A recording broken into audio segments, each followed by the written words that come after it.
Welcome back to the apartment. My name is Ali Baluch. Missing is my co-host, Asif Ali. If this is your first time watching, welcome. This is the apartment. It's our chance to sit with our favorite diverse content creators, influencers, actors, musicians, athletes, and really get to know them and their journey and their inspirations and how they got to where they did.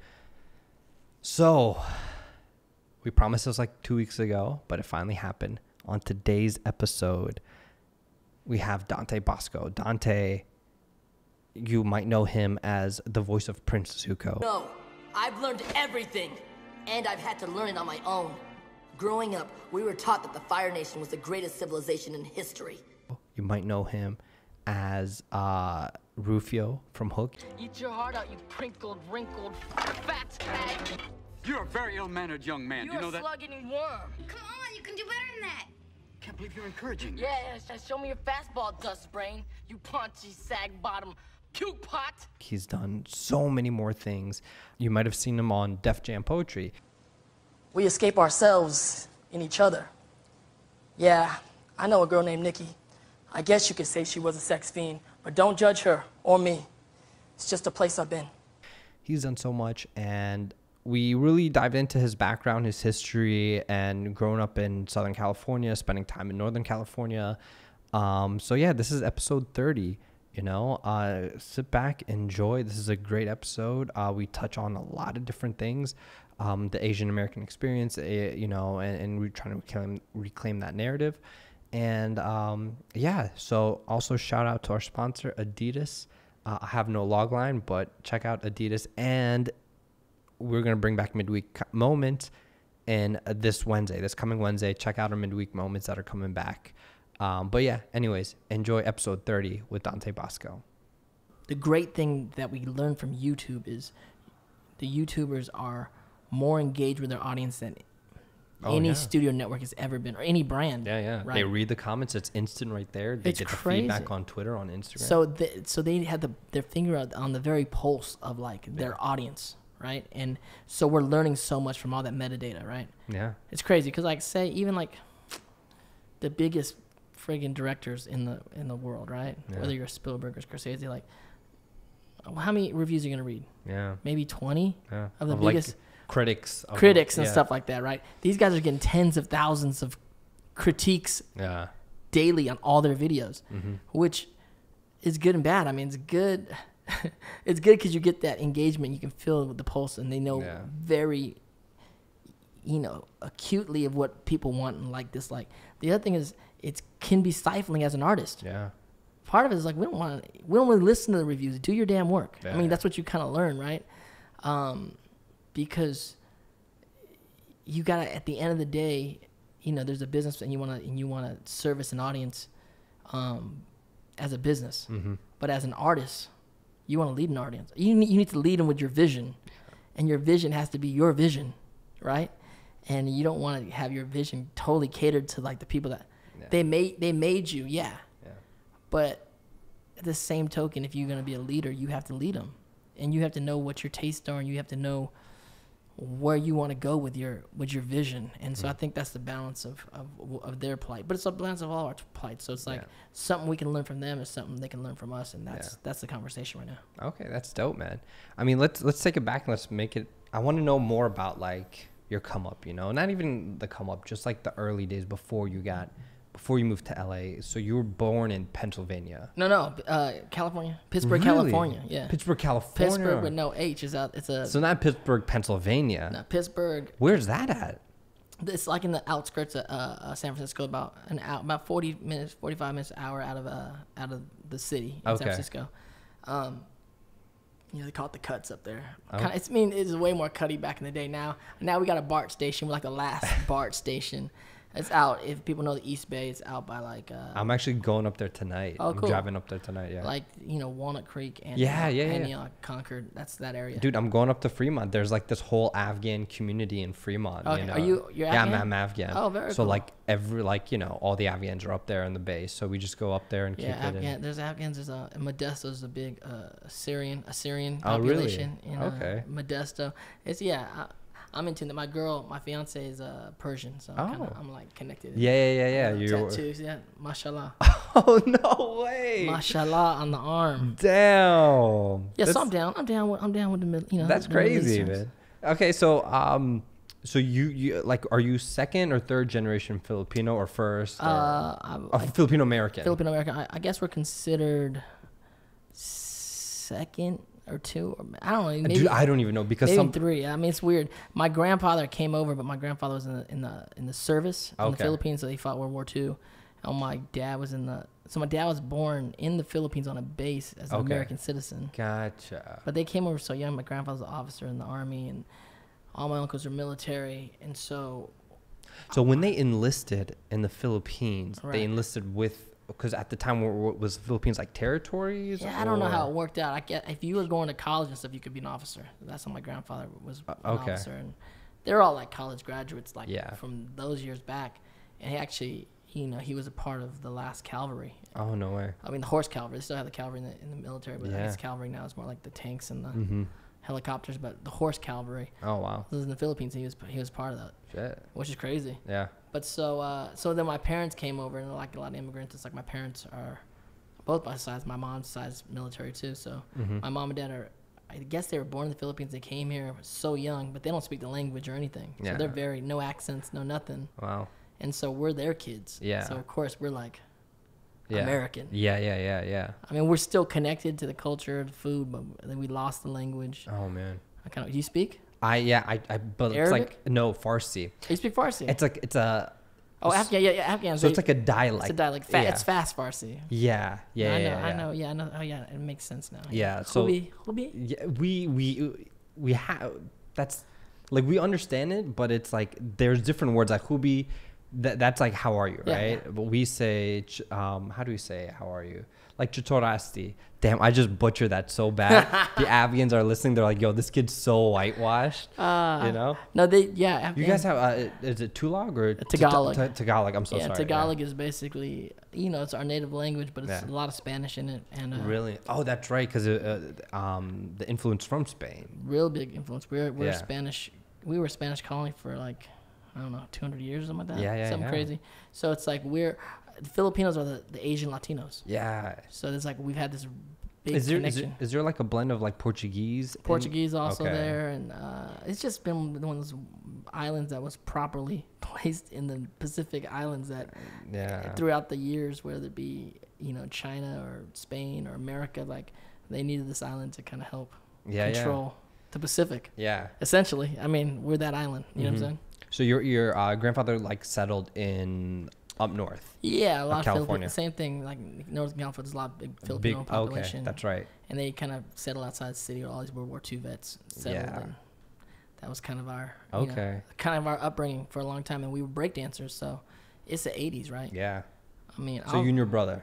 Brothers, there's 4 of us. Oh wow. And I got a little sister too. So we grew up in the golden era of hip hop in my estimation. Not golden era, even like the birth of hip hop. Okay. I say the golden era to me. Because like guys, I'd say like, 90s. See that's when we were talking about Joe Budden. Joe Budden is like, that was like the best time of hip hop. Everyone else after is trash, basically. And I get it. I'm from that generation that thinks of that way. Not trash. It's just generational. It's changed, right? So we were there. So the golden era is like the 90s, I would say. Biggie, Tupac, all that kind of stuff, right? So the birth is like the 80s, late 70s, 80s, and so we're in the Bay, and we get hip hop late, right? Because it's like New York thing. Yeah, it's a New York thing, and it starts coming to the LA, to the west coast of Cali and San Francisco, and Cali, it wasn't popping yet. Yeah. But when breakdancing came, it swept across the nation. We became breakdancers, and we were real popular in the Bay Area. Me and my brothers were like probably the baddest small group, the littlest group. We're all crazy. So we was doing. It's a blue collar neighborhood, right? And so we just got into breakdancing, and so we started doing all these breakdancing competitions, and we were pretty good for kids, right? And so we started, on the streets of like San Francisco with a hat out, like literally like boombox, you know what I'm saying? That stereotypical image of what like b-boys were. We were just doing cardboard that, box, battling people. Oh my god! And then we had these routines, and we'd go on the weekends, and we'd go to all these. There was tons of like breakdancing competitions. Yeah. And I think my mom did some stats on us one year, and we won like 33 breakdance competitions. Now, was there like cash prizes or? Yeah, cash prizes, or like, you know, we'd place. When I say win, like we were Yeah. like first, second, or third Yeah, in these competitions. That's huge. Yeah, and then that kind of led to us. We ended up dancing for like the San Francisco 49ers, and we ended up dancing for the Oakland A's. We got picked, you know, we do like fashion shows for like Nordstrom's or stuff like that, right? Like we became like local, Yeah. like local town like little town celebrities, right? Yeah, And then we got picked up by the San Francisco Ballet Company. yeah. Okay. So the ballet company in the 80s had a shortage of boys. Okay, You that's know? interesting. Yeah. I guess so. I Yeah, understand so that. and so breakdancing was a big thing. So they went and they got these boy breakdancers and gave us scholarships and put us in ballet classes. And how old were you at this time? Super young. Okay. So we did that. We did the Nutcracker. You had to be like 10, younger? Yeah. Okay. Because then we did the Nutcracker and we became dancers, and that kind of spurred us. Like we became professional dancers. We're getting paid to dance, and then some stuff happened with the family where it was a bad business deal. Like one of my parents, they all went in. All their friends went in on a business deal. Yeah. And one friend took off with the money and screwed everybody else up. And so I feel like we all have that like thing, that's right? Yeah. Like every immigrant has like that type of. what the hell's wrong with us? I don't know, man. Well, what? Not even wrong with us. It's probably a Someone good idea. in the community. What's the wrong with that friend that rolled out with the Yeah. money or did the bad business deal? Or like, what the hell was he I have thinking? my dad has stories like that, and my uncles have stories like all my friends. They're like, yeah, there's this one guy. Everyone was trying to do something good, Right. and this one guy had to buck it up for Screwed everybody. Yeah. That's fucking weird. Yeah. So we did that, and that kind of led us to go, you know, you guys want to go and jump into the big ocean of Hollywood. Like, now's the time. And so. So now, who was it? You that pushed for it, or your brothers, or were your parents like, you guys want to get into acting? It was or? a question. I think it was a question that went on. And I remember being in the living room, and we were all asked, and I was like, yeah, let's go. Yeah. And it was a silly plan too. It wasn't even a good plan. It was like basically my dad gave us like a year to Okay. do something. We Yeah. jumped in the van with all our stuff, and Oh my god. I think we had like $100. We had like $100 bill, That's intense. and I think we had like, I don't even know if we had a place to stay. I mean, we had some family in LA, so I think there was a place we can kind of live for a little bit. Yeah. And we jumped in the van, we rolled down, and that started our, like, we're gonna go to Hollywood. And then I was 10 at that time. Yeah. I'm 10, so all the other stuff happened pre-10. Okay. So it's so weird. The breakdancing, the competitions, the Yeah. ballet, everything. Yeah. Okay. So I look at young kids now, you know, they're like 8, 9, even my nieces and nephews, and I look at them like, damn, could you learn a routine, like a breakdancing routine, and like rock it in front of like Yeah. a bunch of strangers, thousands, tens of thousands of people, Yeah. and just start doing your head spin and not just doing like just little moves. Yeah. Like we did, the great thing about us is we were young, but we came out and we did routines. We're like, oh my God, these like 7, 8 years are like coming out doing full routines to songs. Yeah. So it's kind of cute, you know? So now you're looking at your nephews and nieces, like, what are you guys doing with your lives? I'm like, what are y'all doing? Can y'all get some 8 counts together? What are y'all doing? it's like when I was your age, I was doing X, Y, and Z. Well, but the other thing about it too, when I look at the kids, my nieces and nephews, other kids that are, you know, I'm always around young actors and parents that are asking me about it because we grew up that way. Yeah. It's drive. You know what I'm saying? Like my parents they didn't push us to do anything. Yeah. They didn't even have any clue. They not barely, I would just say, I mean, they don't really understand our lifestyle as artists now fully. You know what I'm saying? They appreciate it because it's been so many years, but they're still like they're still thinking in the back of their mind, like, do you ever want to? Yeah. So even as kids, they couldn't. Yeah. Your parents the same way. Do the same thing. Yeah. So when I look at young artists, you know, you could see a lot more in young athletes. Like, if the kid wants to play basketball, he's on the basketball court. Like, no one has to tell him to go to the basketball court. He's just wakes up and goes to the basketball court. Yeah. And that's how we were as breakdancers. And even as actors, when we started acting, it's like, I mean, we would literally practice routines like into the middle of the night, super late, fall asleep on the dance floor in the garage, and like wake up and, you know, do a head spin and then go get some food. I mean, literally, like that's how we were living, and it was just something in us. Yeah. And me particularly, like we just did that. And the same thing when we started studying acting, it's like you have to have that voracious kind of like drive because that's the only way to get good. Yeah. To a certain degree. You know what I'm saying? Yeah. No, 100%. I mean, you see it with these YouTubers too. They create stuff because they want to do it. No one's telling them to do it. Yeah. I mean, ultimately, they can find success, and that can help lead them into like giving them a reason to do it. But to start it and to do it and have the persistency to get it done, even before success comes, it has to come within, you know, from you. Yeah. There's nobody in the world that could tell you got to do this. It's not going to work that way. Yeah. So your folks came, you guys settled in what, like Paramount?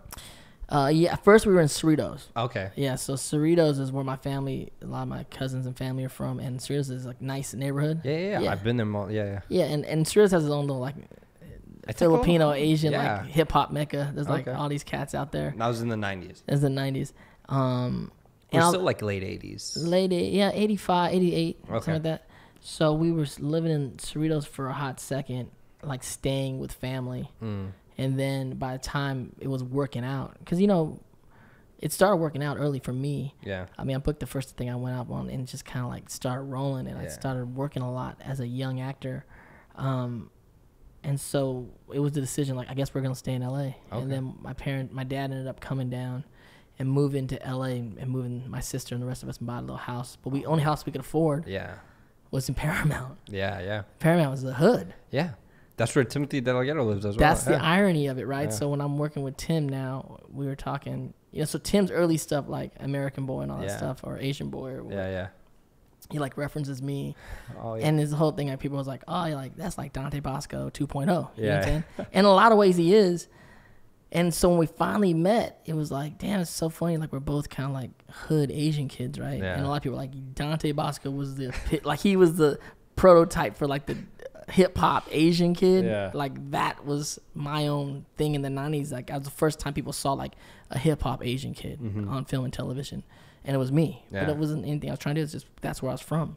And Tim's like, I'm from your hood. I'm like, what? How crazy is that? Like we went to the same high school and oh my God. Yeah, it's the whole deal. So it's gonna be great once we get this project off the ground. We get to work together because it's kind of like a full circle and like that's so dope to see these like hood ass Asian kids come up from the same neighborhood and everything. Yeah, so we grew up in Paramount, which, you know, when I look back at it, it's so strange because it was like, I'm actually kind of embarrassed because we were living in Cerritos for like 2 years. Okay. And Cerritos is affluent and cool, and we were like chilling with all the kids that are like beach kids and like so like we were like on that like middle class, you know, middle class, upper middle class, and we weren't like that. We were like blue collar, but we were like rolling with them. Yeah. And it's just that was life, right? Like friggin' I don't know, we were rocking like gerbos and like bugle boy pants and like you know like I don't know Hawaiian sun. I mean like town and country shirt, like whatever, like just very kind of like beachy middle class things. And then when we bought a house in the hood, like my dad brought us to that neighborhood and like we didn't even want to get out of the car. Oh my God. We were like, yo, this is the hood. Like Paramount, especially in those days, was like, you know, just I can't imagine. Different than Cerritos, way different than Cerritos. Like Cerritos is like really Orange County nice. Yeah, Cerritos like Orange County nice, like track homes, beautiful, and like you get to Paramount and it's like spiral fences and small houses and like, but it's what we could afford. Yeah, you know, and it's like, and I look back like not even wanting to get out of the car with my brothers. It's got to be embarrassing to your parents. You know what I'm saying? Yeah. To your parents and like these little bastards. Like I'm trying to buy us a house. Yeah. You're ungrateful little shits. And I look back and I feel so embarrassed like acting that way. Yeah. But the irony of it is I think when we moved to Paramount, I was in 8th grade. And that kind of like growing up in the neighborhood influenced. It's more like Pittsburgh, another blue collar town, right? Yeah. Just kind of further influenced just my mind, just me as a person and where you're from. It just kind of was like a good place to be from and who we were, because that's kind of who we became, like these more streetwise, just a different flavor of what it is, especially to be Asian. Like it's a different kind of Asian, you know what I'm saying? It's hard enough to be Asian in the industry, it's hard to be Asian in the hood. And we were living crazy. I mean, like I have 5, it's 5 of us brothers and sisters, my parents, and like a lot of immigrant families. Like my mom's 2 sisters were living with us, they were younger, like our age, so we all were in high school together at the same time. Yeah. And then we had another aunt that was living with us that was has like who's been with the family forever, Montanita. I love her, so she was with us. And then another uncle that would live on the couch because he was going through some hard times. And then my parents are such great parents that within their family, they both have 6 brothers and sisters each. Oh, wow. So when my cousins were being knuckleheads, Mm-hmm. they'd send it to our family. Yeah. And so now they're living with us. Now, all of a sudden, we have 13 plus in the house. That's like a full house in the hood Yeah. with one bathroom. Oh my god. Like, that's how we're living. But I mean, like, was it enjoyable though to have? Crazy. Yeah. Incredibly enjoyable, incredibly amazing. I mean, it's the best times of your life. I Yeah. mean, nobody has a bed. Yeah. We don't got a bed. We sleep on the floor. Oh yeah. And there's only one bathroom. Yeah. But we're like living in the hood, and it's you know, the best times. Of course. So like I think back in those times, and it's just like, wow, I can't believe we were living like that. But it didn't feel like, you never felt like poor. Yeah. Although we were probably poor. Possibly. Yeah. I mean, we're probably pretty poor. And not poor, but not even to look down like poor, just like we just weren't balling. Yeah. For sure. Yeah. Yeah. But, you know, that being said, it felt like we had some baller moments. Mm-hmm. But no, that sounds like, you know, like that's one of those things where it's like when you're around family, and especially that many family in such close proximity, I don't know, you know, it gets harder to be on your own, because there's a part of you that's like, oh man, like when you get older, you're like, I can't wait to just be independent, be on my own. Right. But then after a while, it's like, nah, but I really miss that, you know? Yeah, I I really mean, miss that company. Yeah, I live with my brothers. You know, we so in the house, there's like the small house, like 3-bedroom house, but we had so many people in the house Yeah. that we had a separate garage. We converted the garage to like the guys' room. Oh man. So we had like it's like 6-7 guys Yeah. living in the separate garage. Ooh. That's where we lived. Yeah. And my dad, you know, he's a handyman, so he kind of like did the whole place up, nice drywall, and it was Yeah. cool. And we had like lockers. It was crazy. 2 couches. Yeah. And so, yeah, you wanted so much to have your own space. Yeah. Like, I remember getting a futon and putting it underneath like a table where like, that's where I live, you guys. Like, Yeah. like fuck all y'all. Like, this whole room is crazy. Like, I live there. Yeah. On that. That's my little space. Yeah. And then I remember I came home one night super late from like some kind of event or club or teenage club we were at, and my brother had his girlfriend, and she's like they're like in my bed. Oh my God. And he's like, yo man, give me some time, because that's how you do it. Like, I need some time, because we all shared a room. Yeah. And then I just felt like, damn, you really in my, that's all I got in the world is that futon. The one possession that you have. That's my one piece of earth. And they're just defiling it. And you're defiling my one piece of earth. But, you know, you go like you know, your brothers, Yeah. what you do. So me and my brothers, we lived together like until our 30s pretty much. Oh We my moved God. out of the house, and then Oh. yeah, you want your own space for sure. Mm-hmm. And then, you know, after I moved out, I remember having nights of like super melancholy, just sitting in your apartment alone, like, I'm so lonely. Yeah. I mean, that's part of like growing up in a big family. For sure. It's a balance. It's like, you know, you love your family, they define you, but at the same token, who are you Yeah. beyond them? Yeah. That's such a struggle. So, all right. So everything kind of pops off for you, like after Rufio kind of takes off, you know? Right. Now after that, how was that? Were you still living out there in Paramount? Were you going back and forth? Or Yeah, man, I was living in Paramount, but you in know, high school? Yeah, so I was at Paramount High, but so you gotta think Paramount in the 90s, and that was like 1990. Yeah. This is like the height of gang culture Yeah. in pop culture, like you know, Snoop Dogg, like quote unquote gangster rap Yeah. was like pop music. So that's like in the suburbs, but Yeah. in the hood, we were all like, whether you're in a gang or not, like we all were in flannels and Dickies, and like that was the look. I mean, I remember a teacher pulled me aside one day, Mrs. Burke. I remember her. She was like a science teacher, and she was like, "Don't you have to dress like that? You know, you don't dress like these guys. Like, Yeah. you're better than the neighborhood or whatever." And Yeah. I'm like looking at her, and she's cool. You know, I much respect her, but at the same token, like, I gotta live here. Yeah. Like, I ain't You're not trying to stick out. trying to stick. I ain't no square. I mean, it's the fashion. Yeah. Like the person on Vogue is dressed like, you know what I'm saying? Yeah. Like they're all trying to look like they're from the hood. Let alone we are from the hood. Mm-hmm. I'm not trying to look like a square. I'm from here. Yeah. You know what I'm saying? And so, but on top of just the look, there's a lot of gang violence going on. People getting shot, killed, friends of ours. Drugs. I mean, our school's getting shot up. A friend of mine's girlfriend got shot like right in front of school. Oh my God. Another one of our buddies got shot like right at the McDonald's across from school. Wow. Like, I mean, it's the 90s. It's like gang violence is a part of our life. And then at the same token, you know, we're just in the hood. We're just doing stuff. We were like, I mean, we were running, me and my brothers were running like the numbers, like the gambling numbers. Yeah. One of my boys that was living with us was working for some bookie, and he was like part of like Chinatown, like homeboy or whatever. I don't know. He was a part of the whole gang scene in the city. He's like one of our big brothers living with us. So he had a whole gambling thing going on that we were doing some gambling stuff in the school, running numbers, right? Running like during football season. Now this is like after Hook. This is after like, Rufio. This is like during. This is like during the whole thing. Shit. So, and then on top of that, you know, you wager like what is a good, like what, it's very gray, like what you can get into, what can't I get into. Yeah. And you know, we were like shoplifting a little bit. Okay. So what had happened was I was in the middle of shooting Hook, and we were shopping for Christmas stuff. I think it was around Christmas time, and we were at the Cerritos Mall at the time. Yeah. And so we were like Christmas shopping. We bought all this stuff, and we even had my mom's like credit card, because it was like, I think it was it used to be a place called the Broadway, like some department store. Yeah.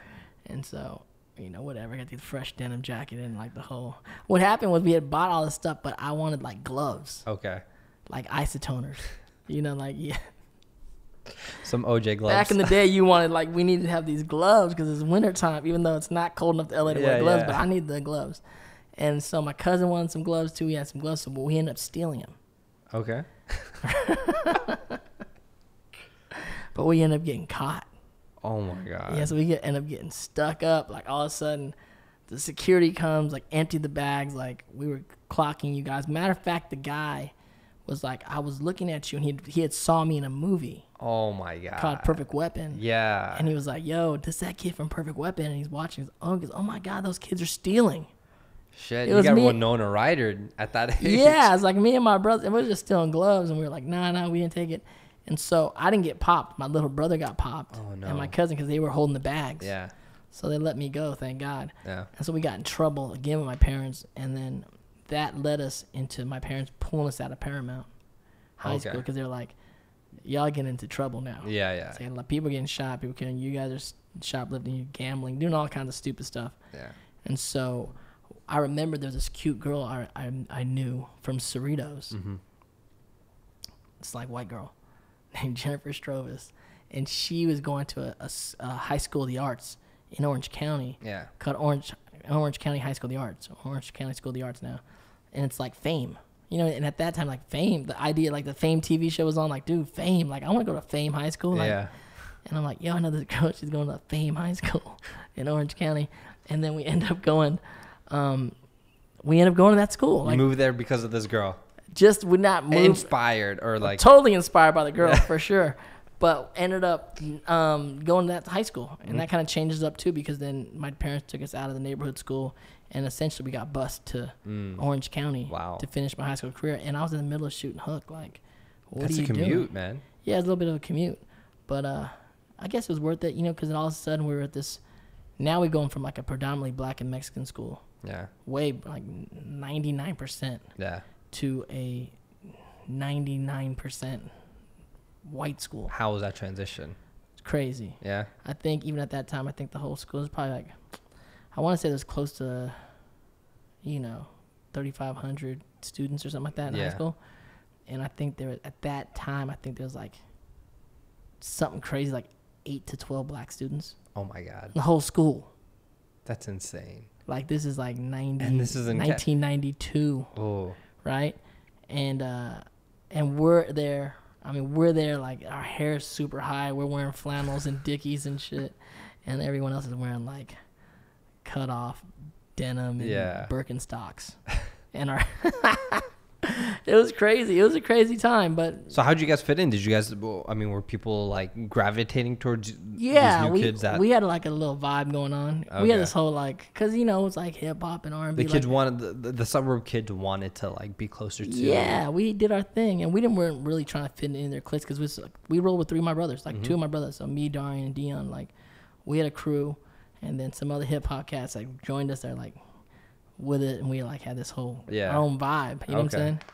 So it was just like it was fun. When I think about it, it was just, we brought a little flavor to Orange County for that time. Okay. I know, it was fun. Yeah.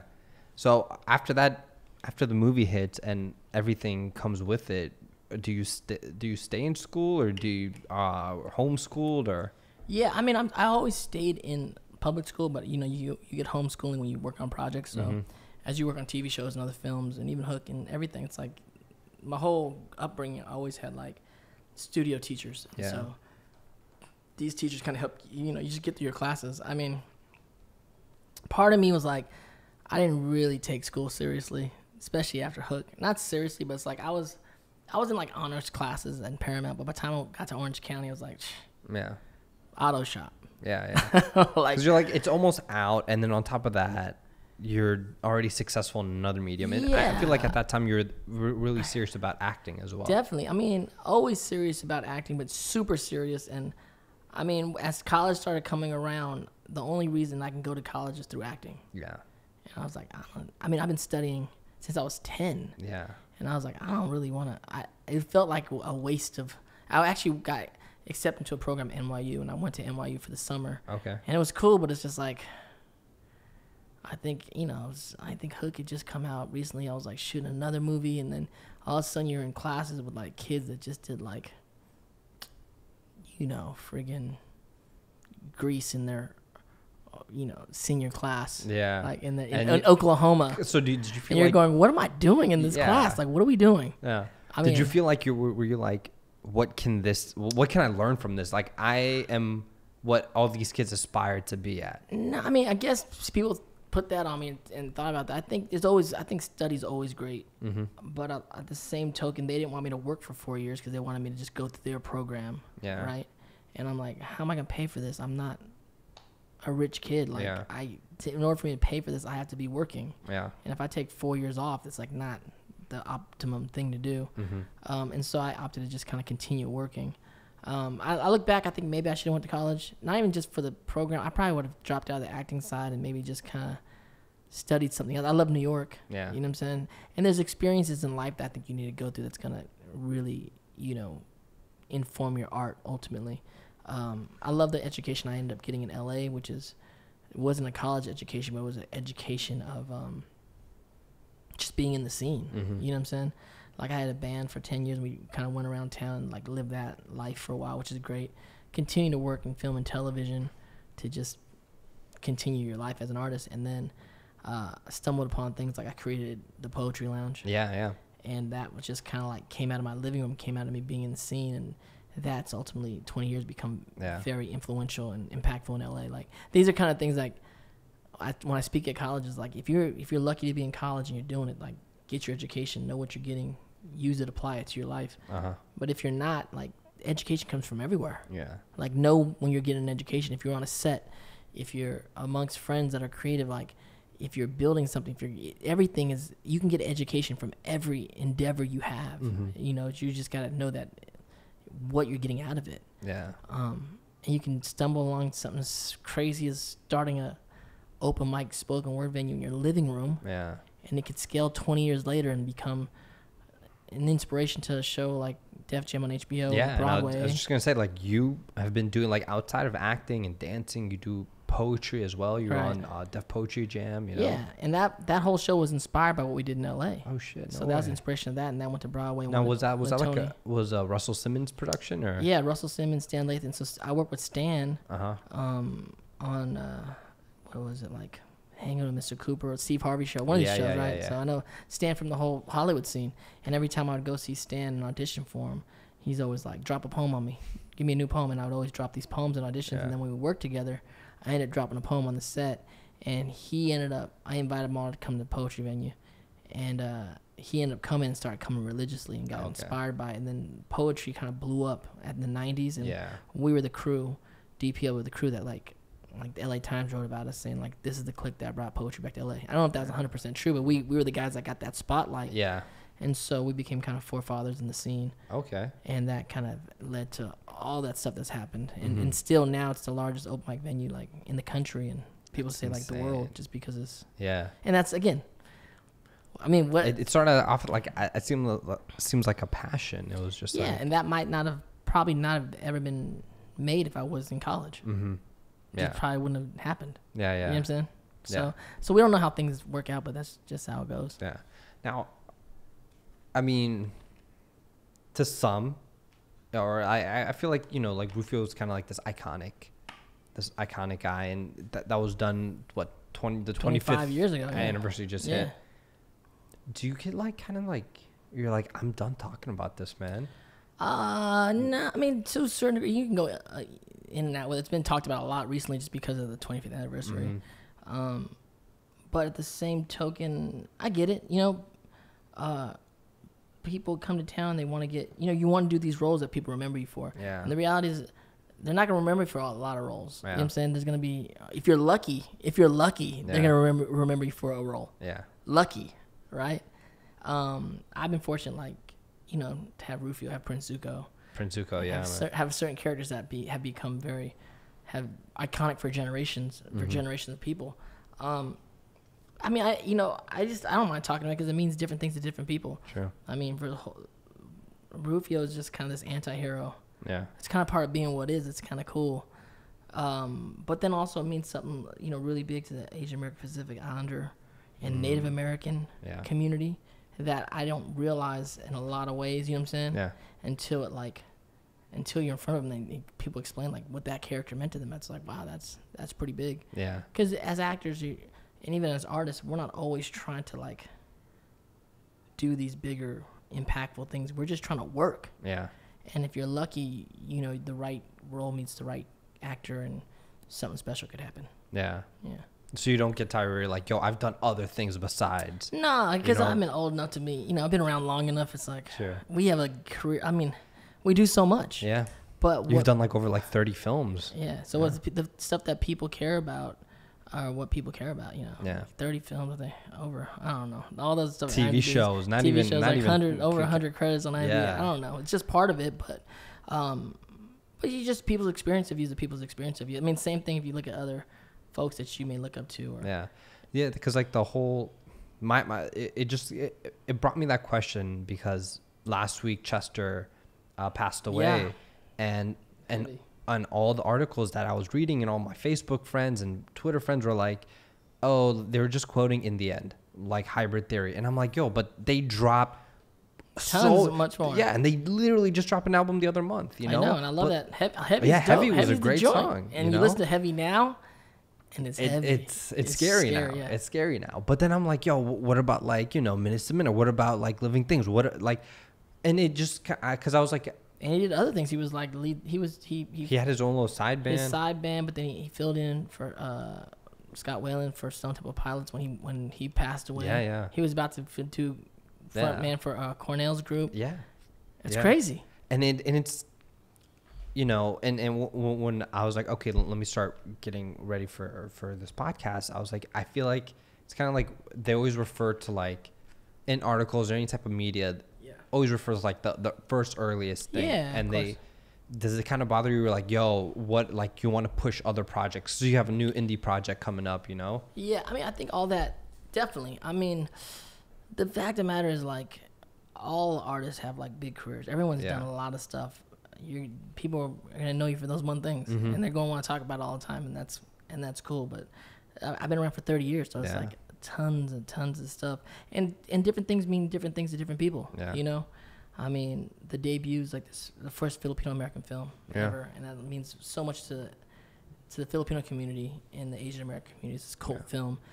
I mean, being a part of like But I'm a Cheerleader is like this, you know, coming out of the closet story of the young LGBTQ community, and one of the first like early Sundance Film Festival Sweetheart films, and means so much to like that community and being a part of that. So it's like I've been fortunate to be a part of these projects over the years that have made ripples in their community. It's beautiful, you know, and we continue to work. It's just, you know, I think as you get older and and you know, as you get older as an artist, you kind of get less ego over your career, because you realize we're all just working. You know, you're in the industry, we're in the industry. It's like we're all blessed to just kind of continue to be on our path to be creative and to have our, you know, our creativity pay our bills. Like that's fucking amazing. And of course, I have I have friends like you have the luxury of like having these pretty iconic moments in your life, and even so, you have all this success, so you don't, you're not as starved for people to like kind of know who you are. Your name's like you've had your degree of celebrity, and fame. But I wrote a thing about fame on my blog one time because with social media, I was like writing something like. I think like Stand By Me was on the radio at like a bagel. I'm at a bagel shop and Stand By Me comes on the radio. And I'm like, that song always makes me feel like, a little sad or melancholy. Yeah. And like people are writing in, retweeting and that kind of stuff. And then one guy writes in like, maybe you're feeling melancholy because your fame is dwindling or something like that. Like something super trolly. And I really don't usually address trolls. It's just not my style. Yeah. But then it made me think about fame. Yeah. And I wrote a blog post about fame. Because the thing about it is a lot of people that don't have fame don't know what fame is. Mm-hmm. And I've been, quote unquote famous or whatever since I was 15. I've been like, I'm 41. Like, I've been Rufio in my life longer than I haven't been Rufio. Mm. And, to a certain degree, and having that thing. And so what does that mean? It's just that people kind of know who you are. You're recognizable to a way to people that you don't know. Yeah. And when I wrote the article, it's like fame is just a tool. That's all it really is. It's like it's a tool that can open doors for you, or it can. It's just something in and of itself. It's nothing. Yeah. It's like smoke. Mm-hmm. You can't pay any bills with fame. Yeah. You know what I'm saying? You have to use the fame as leverage to create opportunity for yourself. 100%. And that's all it is. Yeah. You know what I'm saying? So but the thing about it is it's like fame, the fame game used to be really, just for a certain amount of people. The artists, the athletes, like there's only a certain amount of people that deal with the fame game. But I'm like now with social media, like everybody's in the fame game. Yeah. For whatever it is to them. Yeah, yeah. I mean, 10 likes to you could be equivalent to 100 likes to so-and-so, or 1,000 likes to so-and-so, or 10,000 likes. I mean, it's just all about fame. You know what I'm saying? So there's a degree of what fame is, and people that don't have fame, what they think it is. Yeah. In the end, fame in a lot of ways just is a magnifying glass. It doesn't solve anything. Yeah. It's just kind of a magnifying glass that really magnifies, sure, your good points, your talent, and anything good you may do in the world, but also magnifies your bad stuff. Very true. Like if you're an asshole, you're just a bigger asshole. Yeah. So, so I mean, I just that kind of gets into your mind. But when you talk about your career spanning your career, like that's your career, like that's your work. Yeah. I mean, you just got to keep doing it, and you would do it anyway, whether people cared about it or not. That's kind of what makes you an artist. I mean, yeah, very true. Well, I just want to go over like two things. One, I mean, Avatar fandom questions, just because I see Aang on the front of your. I swear that I've had this. Front of your, I do. Yeah, MacBook here. I've had it. I'm not trying to. I don't want you to think I stuck it on right before. Aang is cool. I mean, you're Airbender. I'm a low key firebender, but I want to be an airbender. It's very few airbenders left. So I'm a fake airbender. I want to have that image that I'm an airbender, but I'm like a firebender to my core. Yeah, I'm a firebender forever. Firebender forever. So like that. Okay, first of all, is Zutara a thing? I rock with Zutara. I just love Zutara. I thought it was gonna happen, and then it just didn't happen. Really? Who knows? I wasn't around for how they wrote it, but it felt like they were riding in that direction. Yeah. And then they just kind of went the other direction, which I understand. It's cool. I just like the idea of like fire and water. Okay. Together, and I love Mae Whitman who played Katara, and she also played. We had a relationship in another show called American Dragon Jake Long. Mm-hmm. Where I played Jake and she played like the love interest Rose. Yeah. And so it was just kind of like it's just kind of like a back and forth thing. And she's amazing. That's hilarious. Artist and actress. Shout out to Mae Whitman. The fandom is just all about that. There's fights that like. I know. Yeah. I spurred on sometimes. I mean, they're like, you're the captain of the Zutara ship. I'm like, yeah. It's fun to be. It's fun.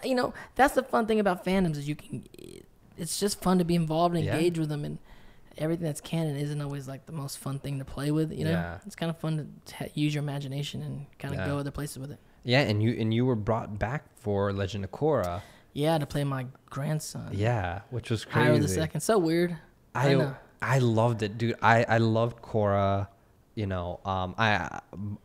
It's blasphemous, but I like Korra a little bit Better? more What? than Avatar: Last Airbender. What's he talking about? No, I get it. Hey, I like both of them. I love them both, but like at first I didn't like Korra herself. I was like, yo, yeah, she's a flawed character for sure. And I was like, because when Aang was 10, he listened to like everyone. He tried to learn from Aang like is less flawed for sure. And then the characters around Korra is what made me. I'm very, I mean, Mike and Brian are the creators of of Avatar and Korra. I love them. I love that they progress the story and they use all that they learned in the first series. The first series is great, but it's very compact. It's very like, it's very simpler story. Yeah, for sure. Great characters, but they really kind of blew it out in the second series and kind of expanded the world, expanded the time, expanded what all the characters can do. You know, they realized like, oh, this is really inspired by anime. Yeah. To a certain degree, and anime goes hard with their relationships and who people are, and they kind of like delve into it, and I give them kudos for that. For the themes in Korra were intense. They touched, from my perspective, like on communism, on socialism, on for sure, on anarchy, and I was like, I genuinely appreciate. Yeah, they did you can not mask, but you can kind of hide a lot of issues. Yeah, talking about issues within animation, of course, because it's a cartoon. Yeah, but you're like they're talking about those heavy issues, and more and more, with the state of the country as it is today, it's like it's all relevant. It's sad. So you've done a lot of voiceover. Yeah. Has anyone ever? You're at a restaurant, they're like, wait, I know that voice. Yeah, man, always. Yeah. I mean.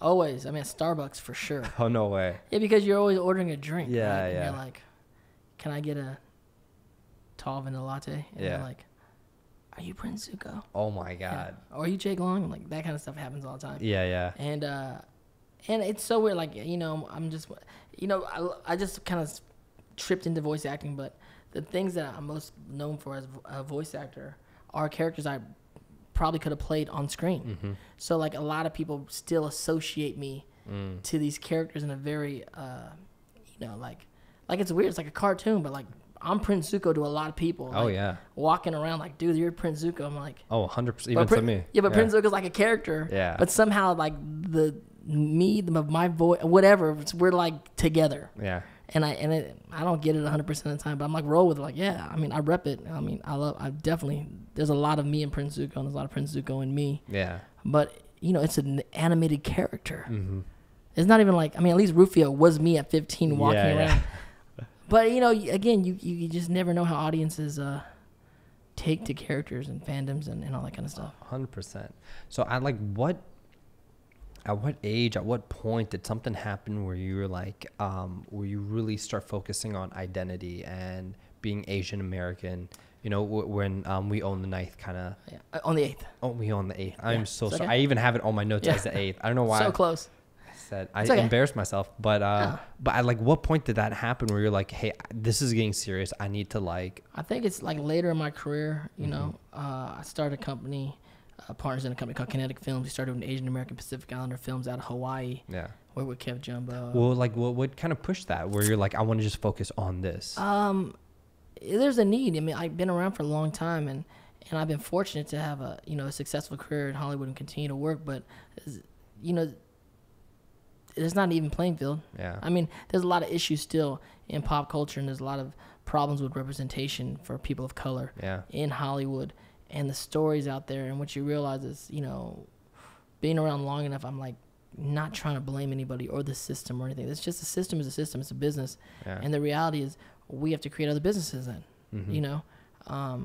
it's not necessarily always racist, even though it feels racist. And it is ultimately, it's not people trying to be racist. It's people doing business. Yeah. And if the business isn't there, then there's nothing getting done there. So it's on us to create business. Yeah. And it's just me kind of growing up. I mean, one of the real... So it all kind of started happening, but ironic goes back to like Avatar: Last Airbender. So Mako, who played Uncle Iroh on the show, he really was an Uncle Iroh figure to me throughout my whole life. I mean, I think the first time I worked up with him, I was about 12. He played my uncle in Perfect Weapon.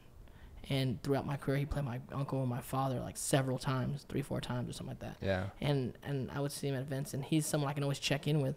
And Avatar: The Last Airbender was his last project. He passed away in the middle of our 3rd season, I believe. And very emotional for everybody. But as his passing, you know, he was not just a prolific actor, but he was also an activist. He helped start East West Players, which is the longest running Asian American and person of color theater company in America. Wow. Right? He's one of the founders of that.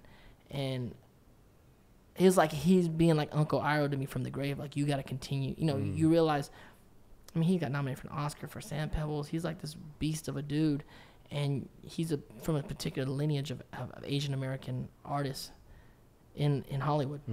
And then there's something clicked to me, like, after he passed, like, you know, like, oh, I'm part of that lineage. Yeah. You know what I'm saying? Like, literally, like, this dude played my uncle or my father, like, several times in my career. Like, all these guys that are the guys of their generation, I work with all these guys, and it's like, it comes a time, I think, with age, like, when you go, well, I'm part of this thing, I have to do something for the next generation. And then that kind of spurred on, you know, the feelings of trying to create not just a production company to do movies. We're going to do that. Yeah. But it's more important that I would do movies with, you know, Asian American faces, Asian American stories.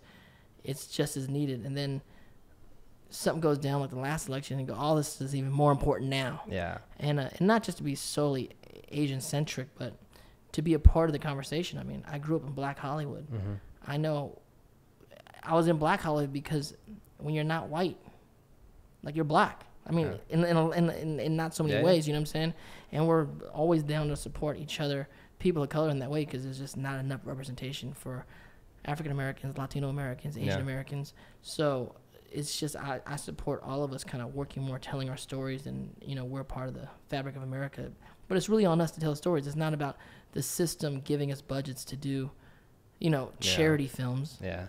It's about us building real genres and really having not just our community, but other communities support each other's vision of themselves in America. Yeah. That's, like, important. Yeah, yeah. And then, you know, how did you feel about the representation of Asians in film and in media as well over the, you know? Over the... Like, because you talked about it last night as well. Yeah, you know, it's just... And I talk about, like, part of what we're trying to take back the narrative of what it is to be Asian in America. And people go, what is that? Well, the narrative's... Right now, we can all say what it is, you know what I'm saying? Like, oh, Asians are nerdy and smart and geeky and meek and awkward and whatever. We've already bought that narrative. We know what it is. Yeah. But you got to realize all those characters, by and large, every Asian character you've seen in Hollywood since the beginning of Hollywood, by and large, has been like 99% a white man's experience of an Asian in America. Which is fine. There's not fine. I mean, saying it's not like totally made up. There's truth there because it's someone's experience of someone. Yeah. But ultimately, moving forward, the bulk of stories out there have to be our stories of our experience of ourselves. Like, has to be out there more than a white man's experience of us. Yeah. That's just what we have to strive for as a community. Like, we have to tell the stories of they don't know us like we know them. Like what we know ourselves. The thing about it is, like, people go, why is it important to have an Asian leading man? I go, because an Asian lead, you understand, when you watch a movie, we're the leading man. That's who we are, the audience. We have, and 90% or more of the roles in Hollywood are white leading men since the beginning of time. 99%, right? Yeah. So as an audience, we have saved the world. We have fell in love. We've got our heart broken.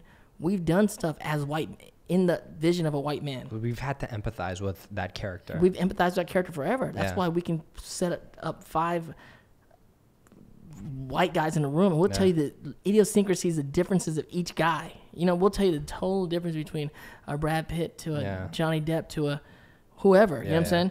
And then you can put 5 different Asian guys from different races together in a room. They'll be like, same guy. It's like, what are you talking about? Because we know them that intimately, and they don't know us at all. And my thing is, we have to tell these stories. They have to get to know us. We have to tell them, and we have to tell them who we are. They're not going to tell us who we are. That's not their job. You know what I'm saying? That's our job. So I'm always, as I'm, you know, talking about Asian media, I'm always emphasizing, it's on us to do it for ourselves. Yeah. It's not about, a lot of communities, including the Asian and Latino, it's like, oh, when they give us budgets, they need to give us budget to do stuff. Like, no, you need to do it. Learn from the YouTube kids. Yeah. Just do it. Create it. Yeah. Start creating it. If you build it, they will come. We can build these. We have to just create more, build more, and that's what I'm really all about that these days, which is it's an exciting time because there's been no other time in media where we can create stuff as easy as we can now. Yeah, and especially with the news of the other week of like Daniel Kim, and Grace Smart, stepping off from Hawaii 5-0, I mean, it's real. It's still systematic, Yeah. these ugly words that people don't want to talk about, racism or Yeah. white supremacy or anything like that. And they are ugly words, but they're It's real, and there's aspects and people are affected by it. People are affected by it. It's like, it's real. Like people of color we know we're people of color. Yeah. Like as cool as we are with all our white friends, and it's Yeah. all good up in the bar and we're hanging out and there's a lot of equality going on and we can kind of do what we want to do, date who we want to do. But there's not a day that doesn't go by that we know that we're people of color. Yeah. And this and as white people just don't have that consideration. I mean, Yeah. White privilege could be an ugly word too, but like let's look at things as they are. Yeah. You know what I'm saying? I feel like if people can acknowledge their privilege and become an ally, I feel like that could be more helpful instead of like becoming very defensive about it. Yeah, because I don't know, you're aware of like breakdowns and all that kind of stuff, right? It's like I said, people, you don't understand when there's breakdowns that come out every day searching for roles, and do you understand that every breakdown that comes out that tells you like, oh, we need an athletic guy, this or that. I mean, they mean white guy. Yeah. White girl. They're not saying it. They mean white person. Yeah, yeah. And then when it's a person of color, now it's like a black, and all of a sudden you're like, hold on a second. What? Or all ethnicities. And you're like, okay, this is crazy. Yeah. That's just how the town works. It was built by white men. Yeah. And I'm not poo-pooing it. Like I said, I've had success in it. I'm just saying, in order for it to change, we have to create other systems that we run that we're the arbiters of taste for. 100%. And it may start small. Yeah. It's probably like a minor league outside the system, and that's fine, because the only way to get better at doing anything is to do it more often. So right now we have Crazy Rich Asians coming out next year. Yeah. Which is great. A big studio film. When was the last big studio film? Asian American film? 20 years ago, probably. Joy Luck Club.